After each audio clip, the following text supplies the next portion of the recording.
기도하시겠습니다. 이 시간 진리의 성령께서 찾아오시어 우리의 심령을 지혜롭게 하여 주옵소서. 말하는 자의 입술을 지혜롭게 하시고 듣는 자의 귀 또한 지혜롭게 하여 주옵소서. 예수님의 이름으로 기도합니다. 아멘.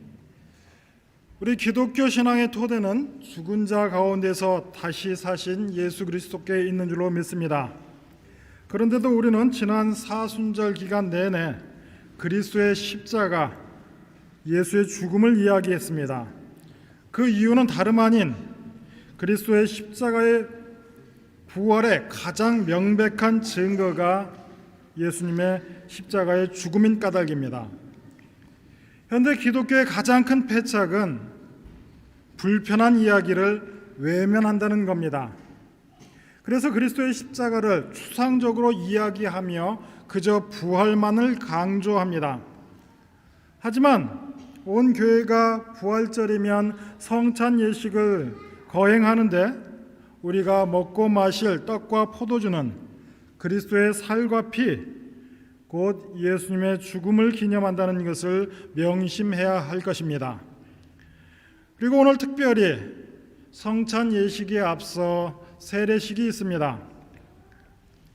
오늘 박예림 성도께서 세례를 받고 더불어 두 자녀 유나와 빈센트도 유아 세례를 받습니다. 성인은 자기의 신앙 고백으로 세례를 받지만 유아 세례는 전적으로 부모의 결정입니다. 이토록 중요한 세례를 부모가 일방적으로 결정해도 되는 것입니까? 하지만 우리는 인생에 있어서 중요한 것을 스스로 결정하지 못합니다. 일테면 출생 시점, 국적, 성별, 부모의 경제력을 비롯해서 여러 가지가 있습니다. 우리 가운데에 어느 누구도 언제 태어날지 스스로 결정한 사람이 없고, 한국 사람으로 나겠다, 독일 사람으로 나겠다 스스로 결정한 사람이 없습니다. 또 내가 남자로 나겠다, 여자로 태어나겠다 성별을 결정한 사람도 없습니다. 이른바 흙수저, 금수저를 판가름하는 부모 역시 스스로 정하지 못했습니다. 모든 것이 인생의 출발점에서 너무나 중요한 것이나 우리는 아무것도 스스로 결정하지 못했습니다. 유아 세례도 마찬가지입니다. 신앙인으로서 삶의 출발 역시 자기의 결정과 무관하게 일어날 수 있다. 그러나 교회가 예수 그리스도의 이름으로 어린 아이들에게 세례를 베푸는 일은 결코 만만치 않은 일입니다. 다만 부모뿐만 아니라 아이가 신앙인으로 자라는데 온 교회에 책임이 있다는 말입니다. 우리 모두가 아이들 앞에서 신앙의 본을 보여줄 책임이 있다는 말입니다. 한 개인의 여정에 있어 세례의 중요성은 두말할 나위가 없습니다. 요즘 같은 세상에 성인 세례를 진례하는 일은 목회자 편에서도 또 영광스러운 일이 아닐 수 없습니다. 이번 세례를 준비하며 이번에 세례를 받게 될 박예림 교우와 첫 번째 만남에서 제가 물어보았습니다. 어떻게 기독교 신앙을 받아들이게 되셨습니까? 어린 시절에 한두 번 교회 나간 적이 있지만 자라나며 교회와 멀어지게 되었는데 독일에 와서 알게 된 몇 분의 삶의 모습이 너무나 보기에 좋았다. 믿는 사람의 사고방식과 삶의 태도가 너무 보기에 좋았는데 그 사람들이 다 열린문교회에 나오더라. 그래서 자연스럽게 자신도 열린문교회의 식구가 되었고 세례를 결심하게 되었다는 말씀을 전해 듣게 되었습니다. 우리 가운데 누군가는 애써 복음을 전하진 않았지만 생활 가운데에서 생활 선교사로서 자기의 삶을 아름답게 사셨다는 것을 믿어 의심치 않습니다. 팔복, 예수님께서 전하신 8가지 복된 사람의 성품이 있습니다. 이러한 덕목을 갖추어 신자가 되는 것이 아니라 신자된 사람에게서 자연스럽게 드러나야 할 어떤 품성인데 그 중에 하나가 온유입니다. 한국말 성경에서 온유로 번역된 그리스어 단어는 문맥에서 너무 다양한 의미를 지니고 있어 마태복음이 말하는 이 온유의 뜻을 특정하기란 쉽지 않습니다. 다만 이 온유함은 하나님을 신뢰하는 사람에게서 드러나는 성품인 것만은 틀림없습니다. 우리가 보통 말하는 신자된 성품 내지는 신자된 증상, 믿는 바의 증거를 제시해 보라고 하면 보통은 확신, 기쁨 같은 것들이 훨씬 많이 언급되고 온유를 꼽지는 않는 듯합니다. 하지만 이 온유함이 바로 부활하신 예수님의 모습인 까닭에 우리가 외면할 수가 없습니다. 마태복음 11장 28절에서 30절 말씀입니다. 수고하고 무거운 짐진 자들아 다 내게로 오라. 내가 너희를 쉬게 하리라. 나는 마음이 온유하고 겸손하니 나의 멍에를 메고 내게 배우라. 그리하면 너희 마음이 쉼을 얻으리니 이는 내 멍에는 쉽고 내 짐은 가볍다고 하십니다. 우리가 잘 알고 있는 이 말씀, 그러나 맥락을 무시하고 인용하는 경우가 많이 있습니다. 그저 우리에게 갈등이나 어려움이 있을 때 이것을 다 주님께 아뢰면 다 해결해 주신다, 믿어라 하는 식으로 그저 좋은 말씀으로만 생각하곤 합니다. 그러나 이 말씀의 내용은 그러한 것이 아닙니다. 다시 한번 이 말씀을 살펴보면 수고하고 무거운 짐진 자들아 다 내게로 오라. 내가 너희를 쉬게 하신다라는 사실을 분명히 전하고 있습니다. 그런데 그 방법이 우리가 겪는 문제를 단순히 해결해 주신다는 것이 아닙니다.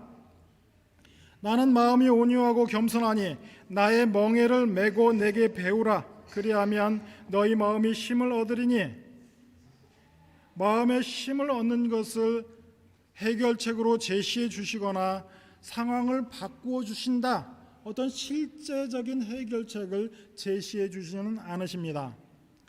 여기서 말하는 수고하고 무거운 짐들이 물리적인 노동과 수고를 말하는 것이 아니라 마음의 문제이기 때문에 그러합니다. 억울한 마음의 짐을 이야기합니다. 주님께서 우리에게 말씀하시길 마음에 쉼을 주는데 그 방법이 무엇이냐? 이는 내 멍에는 쉽고 내 짐은 가벼우니까 내게 배우라고 말씀하십니다. 이 비법을 배우라. 무엇을 배우느냐? 짐을 지는 법을 배우라고 하십니다. 문제를 해결해 주신다, 문제의 짐을 없애 주신다가 아니라 짐을 지는 방법이 있으니 그 방법을 배워라. 그 이유가 무엇이냐? 예수님께서 지신 당신의 짐이 너무나 가볍다 말씀하십니다. 그런데 우리가 너무나 잘 알고 있지요. 예수께서 지신 그 짐은 가볍지도 쉽지도 않습니다. 창조주 하나님이 그 앞에서 범죄한 우리를 구하기 위하여 우리 손에 죽으러 오셨습니다. 세상에 억울한 일이 있다면 이보다 더 억울한 일이 있을 수 없습니다. 힘들다면 십자가에서 죽는 것보다 더 힘든 것이 없습니다. 이 십자가형은 인류가 만들어낸 최악의 형집행 방법입니다. 고통은 오래오래 지속시키며 서서히 죽게 만드는 것이 십자가 형벌인 까닭입니다. 그런데 주님은 바로 이 짐을 지는 방법을 배우라고 말씀하십니다. 예수께서 짐을 지시는 방법을 배우면 마음의 힘을 얻는다고 말씀하십니다. 그 열쇠가 나는 마음이 온유하고 겸손하기 때문에 내가 지는 짐이 결코 무겁지 않다라고 말씀하십니다. 예수님께서는 결코 억울하지 않다. 왜 그렇게 말씀하십니까? 그 이유는 처음부터 우리의 죄와 사망을 해결하시고 구원하시려고 이 땅에 오셨기 때문이랍니다. 다른 방법, 이 방법 저 방법 다 써보고 어쩔 수 없이 마지막에 십자가를 지신 것이 아니라 처음부터 십자가 외에는 다른 방법이 없어 그 목적으로 이 세상에 오셨답니다. 그래서 세례 요한이 말하기를 세상 죄를 지고 가는 하나님의 어린 양이라고 한 것입니다. 그래서 예수께서는 모든 문제에 대하여 온유하십니다. 그를 채찍질하고 그를 조롱하고 그에게 가시관을 씌우고 그에게 침을 뱉으며 십자가에 매달아 놓고 내가 남은 구하면서 자신은 구하지 못하느냐라고 말할 때에도 우리 예수님의 말씀은 아버지여 저들의 죄를 사하소서 저들이 자기가 하는 일을 알지 못합니다가 전부였습니다. 이것이 성경이 전하는 온유의 완전한 모습인 줄로 믿습니다. 우리가 이러한 예수님의 온유함을 닮아야 한다면 어떤 모습이냐라고 할 때에 바울은 로마서 15장 1절에서 3절에서 이렇게 전하고 있습니다. 믿음이 강한 우리는 마땅히 믿음이 약한 자의 약점을 담당하고 자기를 기쁘게 하지 아니할 것이라. 우리 각 사람이 이웃을 기쁘게 하되 선을 이루고 덕을 세우도록 할지니라. 그리스도께서도 자기를 기쁘게 하지 아니하셨나니 기록된 바 주를 비방하는 자들의 비방이 내게 미쳤다 함과 같으니라. 우리 주님께서는 자기를 기쁘게 하지 않으셨답니다. 이것이 바로 온유함의 가장 큰 증거입니다. 우리는 세상에서 똑똑한 사람, 능력 있는 사람, 성공한 사람들을 만납니다. 똑똑하다, 능력 있다라고 하는 것은 다른 사람과 비교하여 내가 잘났다가 전부로 끝나 개인의 우월함만을 증명하는 것이 되어서는 안 됩니다. 내가 상대방의 무지함이나 어리석음을 밟고 거의 그 위에 서 있는 것은 똑똑한 것이 아닙니다. 똑똑하다는 것 너무나 좋지요. 그런데 이 똑똑하다는 말 이렇게 쓰이기도 합니다. 목사가 다른 목사를 흉볼 때 어떻게 욕하는지 아십니까? 영업 비밀인데 오늘 특별히 알려드리겠습니다. 어떻게 욕하느냐? 그 목사 똑똑하더라. 얼마나 똑똑한지 틀린 말을 단 한마디도 하지 않더라. 얼마나 그 목사 똑똑한지 모른다. 이 똑똑하다는 말, 우리가 추구해야 할 똑똑함이 무엇인지 분명히 알아야 할 것입니다. 똑똑한 것은 그 똑똑함이 주변에 똑똑지 않은 사람들에게도 똑똑한 사람들만이 누릴 수 있는 유익이 고르게 나누어지게 하는 데에 그 똑똑함의 본질이 있는 줄로 압니다. 능력이 있고 지식이 있거나 고귀한 자가 있다면 그것들을 통하여 남의 허물을 드러내거나 증명하는 것이 되어서는 안 됩니다. 이것은 다만 신앙의 영역뿐만 아니라 정치, 경제 모든 영역에서도 마찬가지입니다. 나의 잘남, 우리의 우월함, 우리의 잘남은 남의 유익이 되어야 마땅한 줄로 믿습니다. 예수께서 하신 모든 일, 그가 오셔서 행하시며 가르치신 모든 일은, 그리고 그가 죽음을 이기심으로 우리 모두를 복되게 하신 줄로 믿습니다.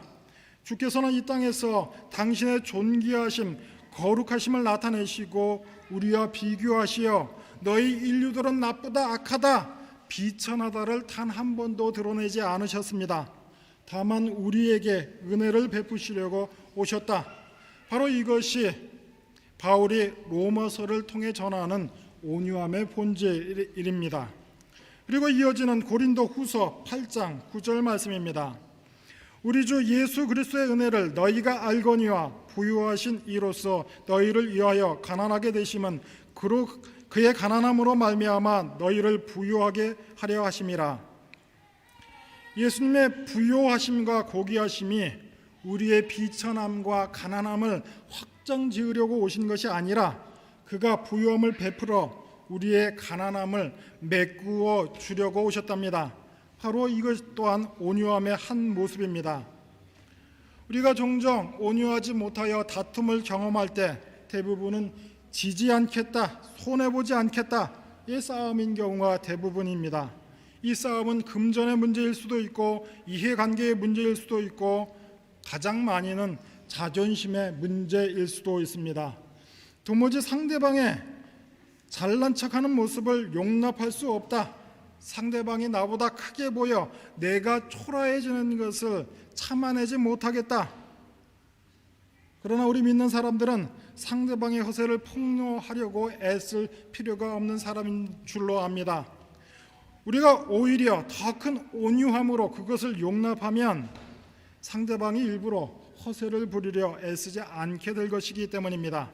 상대방의 자존심이나 경쟁심을 건드리지 않는 것이 신자된 온유함인 줄 압니다. 베풀고 용납하고 품을 수 있는 자세를 갖추는 것이 바로 신자된 온유함인 줄로 믿습니다. 우리 믿는 사람이 온유할 수 있는 출발점은 다름 아닌 하나님에 대한 믿음 때문인 줄로 압니다. 하나님 앞에서 우리의 본질을 아는 마음의 자세에서 출발합니다. 긴 설명을 하는 것 대신 말씀 몇 구절을 읽는 것으로 설명을 대신하려고 합니다. 다윗의 시편 37편 1절에서 3절입니다. 악을 행하는 자들 때문에 불평하지 말며 불의를 행하는 자들을 시기하지 말지어다. 그들은 풀과 같이 속히 배임을 당할 것이며 푸른 채소같이 세잔할 것임이로다. 여호와를 의뢰하고 선을 행하라. 땅에 머무는 동안 그의 성실을 먹거리로 삼을지어다. 인생은 짧다. 악인이 풀과 같이 사라질 거라는 말씀입니다. 다윗이 고난의 자리에 있을 때 지은 시편이 37편인데 이어지는 11절 말씀입니다. 온유한 자들은 땅을 차지하며 풍성한 화평으로 즐거워하리라. 그리고 34절 여호와의 도를 바라고 그의 도를 지키라. 그리하면 네가 땅을 차지하게 하실 것이라. 악인이 끊어질 때에 내가 똑똑히 보리로다. 여러분, 자연을 한번 보십시오. 자연계에서는 힘이 없는 동물만이 독을 품습니다. 약한 동물은 독을 써서 자신을 지킵니다. 그러나 인간은 동물과 같지 않은 하나님의 형상인 줄로 믿습니다. 그러니 힘이 없을 때 독을 품지 말고 악을 쓰지도 말고 힘을 키워라. 그리고 충분히 힘이 갖추어졌으면 그 힘을 쓰지 말고 아량을 베풀라고 말씀하십니다. 바로 다윗이 왕위에 올랐을 때에 했던 일입니다. 오늘날에는 눈에 보이는 것이 전부가 되어버렸습니다. 그래서 예수를 믿는다는 말도 개인 감정으로 확신이 강조가 되고 예수를 믿음으로써 얻게 되는 유익이 무엇인가를 먼저 확인하는 버릇이 생겼습니다. 그러나 예수 믿는 사람의 마음의 증상은 하나님 앞에서 은혜 외에는 다른 것을 요구할 자격이 없다 하여 일종의 자격지심같이 되어지는 것입니다. 죄로 죽었던 우리를 예수께서 살리셨다. 그래서 신자된 우리는 누구에게든지 악을 악으로 갚을 수 없는 존재가 되어버렸습니다. 다만 예수님이 우리를 대하신 그 온유함으로 세상을 대하는 사람이 된 줄로 믿습니다. 하나님이 아니 계시다면 예수께서 십자가에 죽으시고 부활하지 아니하셨더라면 우리는 온유할 능력도 없거니와 온유하게 살아갈 이유도 없는 사람들입니다. 하나님과 우리가 하나님의 자녀요, 우리가 하나님의 백성된 관계는 오늘은 물론이거니와 영원히 중요한 일입니다. 세상의 모든 일은 당장 우리의 눈앞에서 우리가 원하는 대로 펼쳐지지 않을 때가 더 많을런지 모릅니다. 그런데도 불구하고 우리가 온유할 수 있는 이유는 무엇이고 우리가 온유할 수 있는 능력은 어디에 있습니까? 그 이유는 바로 예수님께서 전능하신 하나님 우편에 앉아 계시다가 저리로서 산자와 죽은 자들을 심판하러 오실 것이기 때문입니다. 바로 우리가 매 예배 때마다 고백하는 사도신경의 한 대목입니다. 바로 이 이유 때문에 우리는 하루하루를 온유하게 살아갈 수 있는 줄로 믿습니다. 세상의 모든 일이 하나님 앞에서 심판받는 날이 있다는 것을 아는 까닭에 세상을 향한 우리의 태도는 온유함이 될 수 있는 것입니다. 악의 악으로, 힘의 힘으로 대응하는 세상에 대하여 하나님의 사랑을 아는 까닭에 앞장서서 십자가를 지게 되는 줄로 믿습니다. 다가오는 한 주간도 하나님의 은혜와 능력이 우리의 삶과 인생 가운데에 함께 하시기를 주의 이름으로 축원합니다. 기도하겠습니다. 하나님 아버지 크신 은혜 감사합니다. 하나님의 마음으로 세상을 바라보게 하여 주옵소서. 온유함이 우리 믿는 자들의 가장 큰 능력이 되게 하여 주옵소서. 넉넉한 마음으로 순간순간을 살아가게 하여 주옵소서. 예수님의 이름으로 기도합니다. 아멘.